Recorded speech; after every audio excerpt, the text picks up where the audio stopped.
Speaker, sir.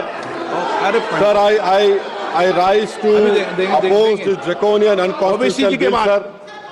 OBC के बाद sir मुझे सिर्फ 2 मिनट दीजिए सर. ओबीसी के बाद Sir, this bill violates the right to democratic self-government, which is part of Article 1419. And if a legislative assembly is dissolved, sir, and midterm elections are conducted, the tenure of that assembly will not be for 5 years, sir. This in itself is a violation of parliamentary democracy, which envisages a tenured legislature. Sir, constitutional scheme makes it clear that once elections are conducted, the House should have a right to function for next 5 years. This is a violation of basic structure. That such a provision is being done for administrative convenience, not for constitutional purpose. Sir, the principle of federalism means that states are not mere appendages of the center. States are not dependent on the union for the existence. This is the violation of federalism, sir. Sir, in conclusion, Parliament is not competent to make any law that violates fundamental rights or the basis of the Constitution, sir.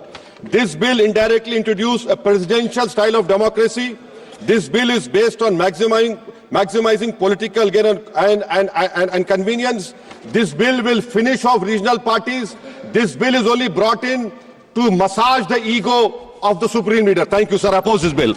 K. Radhakrishnan.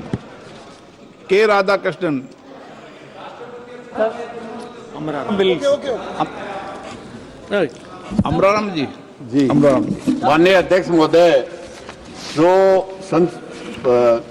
संविधान संशोधन 129 में जो संशोधन लाने के लिए लाए हैं बिल, मैं और मेरी पार्टी इसका विरोध इसलिए करती है कि ये बिल इस देश की संवैधानिक संस्था, संविधान और जनतंत्र को खत्म करके तानाशाही की ओर बढ़ने का काम है.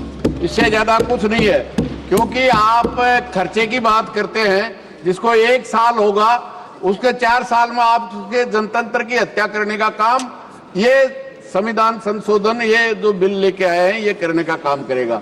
आइंदा भी निश्चित रूप से आप बताइए, लोकल बॉडी जो पंचायत और नगर पालिकाएं स्टेट गवर्नमेंट का है, उसको भी आप लेना चाहते हैं. क्यों लेना चाहते हैं?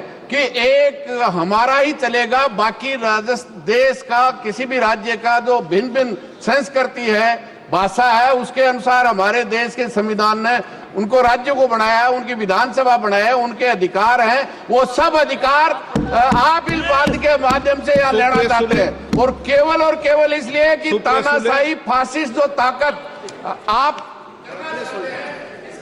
रूप से विरोध चाहे 356 हो, आगे भी अगर मान लो डिजोल्व हो गया, कोई फॉल्ट हो गई, सरकार गिर गई, तो उसके लिए भी आप अगर 2 साल बाद गिर गई तो 3 साल के लिए चुनाव होंगे. 1 साल बच गया तो उसके लिए होगा. इसलिए ये डिटेल चर्चा करेंगे, बात करेंगे. सुप्रिया सुले चर्चा